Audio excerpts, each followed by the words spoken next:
আসসালামু আলাইকুম, শুভ সকাল। বারাক এগ্রিকালচার ইউটিউব চ্যানেলে আপনাদেরকে আবার স্বাগতম। আজকের এই সুন্দর সকালে আপনাদের সবাইকে জানাই আন্তরিক প্রীতি ও শুভেচ্ছা। আজকে নতুন একটা প্রতিবেদন নিয়ে আমি এসেছি। প্রতিবেদনটা শুরু করার আগে নিশ্চয়ই আপনারা সবাই ভালো আছেন, এইটুকু আশা নিয়ে আমি আজ শুরু করছি। আমিও ভালো আছি, আলহামদুলিল্লাহ। আজকে আমি যে জায়গার মধ্যে দাঁড়িয়ে আছি সেটা হলো আমাদের ধান ক্ষেতের একটা জায়গা। এখানে জায়গার পরিমাণ হলো পুরো 1 বিঘা। এই 1 বিঘা জায়গার মধ্যে আমরা গাছ লাগিয়েছিলাম আজ থেকে প্রায় 3 মাস আগে। প্রায় 3 মাস আগে এই জায়গাতে পুরো ঘাস লাগানো ছিল, আর সেটা ছিল ইন্দোনেশিয়ান রেড নেপিয়ার এবং সুপার নেপিয়ার। এই 2 ধরনের কাটিং এখানে আমরা রোপণ করেছিলাম। কিন্তু দুর্ভাগ্যবশত বলতে হচ্ছে এই গাছগুলো লাগানোর 1 দিন বা 2 দিন পর থেকে অবিরাম বৃষ্টি হচ্ছিল, যার ফলে আমি যেখানে দাঁড়িয়ে আছি এখানে হাঁটু জলের উপর ছিল। এই যে জায়গাতে আমি দাঁড়িয়ে আছি এটা প্রায় বিলের মতন ছিল, কোথায় কী আছে জমির আল পর্যন্ত দেখা যাচ্ছিল না, এরকমই ছিল।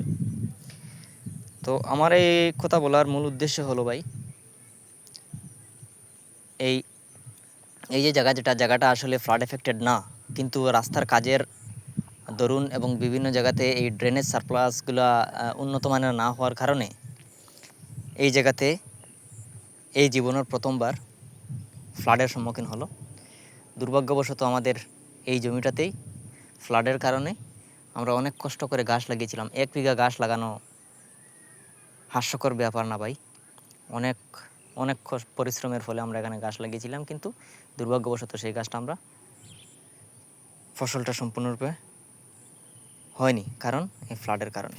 তো আপনারা দেখতে পাচ্ছেন এই যে মাঝে মধ্যে 2-4টা চারা, 2-4টা নয়, এখানে 20-30টা চারা হবে এখানে দাঁড়িয়ে আছে। কিন্তু আমি এখন আরও চারা নিয়ে এসেছি, সম্পূর্ণরূপে সমস্ত জায়গাটাতে আমি এখন আবার পুনরায় রোপণ করব।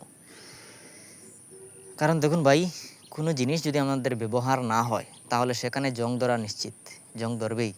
তো আমার এই যে জায়গা, যেটা আমি, আপনারা জানেন আমি অসুস্থ ছিলাম, প্রায় 2-2.5 মাস অসুস্থ থাকার কারণে আমি এদিকে আসতে পারিনি, এবং এই না আসতে পারার কারণে এই গাছগুলো সুযোগ নিয়েছে এবং সমস্ত জমিটাকে ঘাসে আবৃত হয়ে করে ফেলেছে। তো এখানে এই পার্শ্বের দিকে আপনারা দেখতে পাচ্ছেন, এখানে আমাদের লোকাল একটা ঘাস, যেটাকে আমরা কেউ বলি টাটু, আবার কেউ বলি টাটুয়া, কিছু লাগিয়েছিলাম। আলহামদুলিল্লাহ অনেক সুন্দর হয়েছে, এখন কাটা যাবে, কাটার উপযোগী হয়ে গেছে। কিন্তু আমি এখনও কাটবো না, আমি কিছুদিন পরে এখান থেকে ঘাস কাটবো, কিন্তু তার আগে আমি এখানে সম্পূর্ণ ঘাস রোপণ করার ব্যবস্থা করি। সম্পূর্ণ ঘাস রোপণ পদ্ধতি শেষ হওয়ার পর আমি সেখান থেকে ঘাস কাটবো। তা একটা কথা হলো ভাই, যদি আপনি কোনো একটা কাজ নিয়ে শুরু করেছেন, কোনো একটা বিজনেস শুরু করেছেন, এনিথিং যখনই আপনি শুরু করেছেন, আপনাদের কাছে আমার একটাই অনুরোধ ভাই, পিছু ছাড়বেন না। যদি আপনি কোনো কারণবশত ঘর থেকে বেরোনো সম্ভব হয় না, সেটা আলাদা কথা। একটা কথা আছে যে জীবনে চলার পথে কাউকে বাধা দিতে নেই, চপ্পল ছিঁড়ে গেলে সেটা আলাদা কথা। তো যদি আপনার চপ্পল ছিঁড়ে যায় সেটা আলাদা কথা, কিন্তু আপনি কোনো কাজকে অবহেলা করে ঘরে বসে থাকবেন না। ঘরে বসে থাকা মানে আপনার কাজকে আপনি অবহেলা করলেন, আর অবহেলার ফলে আপনার এই সমস্ত পরিশ্রম, সমস্ত মেহনত সব কিছু বৃথা যাবে। আমার তরফ থেকে দেখুন, আমি যা কিছু আপনাদেরকে দেখাচ্ছি, যা কিছু বলছি, সম্পূর্ণ আমার জীবনের বাস্তবতা এবং বাস্তব উপস্থাপনগুলোই আমি আপনাদেরকে দেখানোর চেষ্টা করছি। এখানে কোনো এডিটিং কোনো কিছু নয়। এটা আমাদের অনেক ভালো একটা ক্ষেতের জমি। এই বছর আমি আমার বাবার কাছ থেকে এটা লিজ নিয়েছি, কারণ এখানে ধান লাগালে অনেক ভালো ধান হয়। কিন্তু আমি বাবার কাছ থেকে লিজ নিয়ে এখানে গাছ লাগিয়েছিলাম, কিন্তু কোনো কারণবশত গাছটা হয়নি। কিন্তু অসুবিধা নাই, আমি আবারও লাগাতে প্রস্তুত আছি। একবার না পারিলে দেখো শতবার, পারিব না বলে মুখ করিও না বার। ও কথাটি মুখে যেন না শুনি তোমার, অলস অবুধ যারা কিছুই পারে না তারা, তোমায় তো দেখি না তাদের আকার। তো আমি তো অলসও নয়, অবুধও নয়, তো আমি কেন পারবো না ভাই? আমাকে তো পারতেই হবে। আপনারা আমাকে সাপোর্ট দিবেন, পাশে থাকবেন। আপনার পাশে থাকাই আমার সবচেয়ে বড় সাফল্য, আমার সবচেয়ে বড় সাহস, আমার সবচেয়ে বড় ইন্সপিরেশন।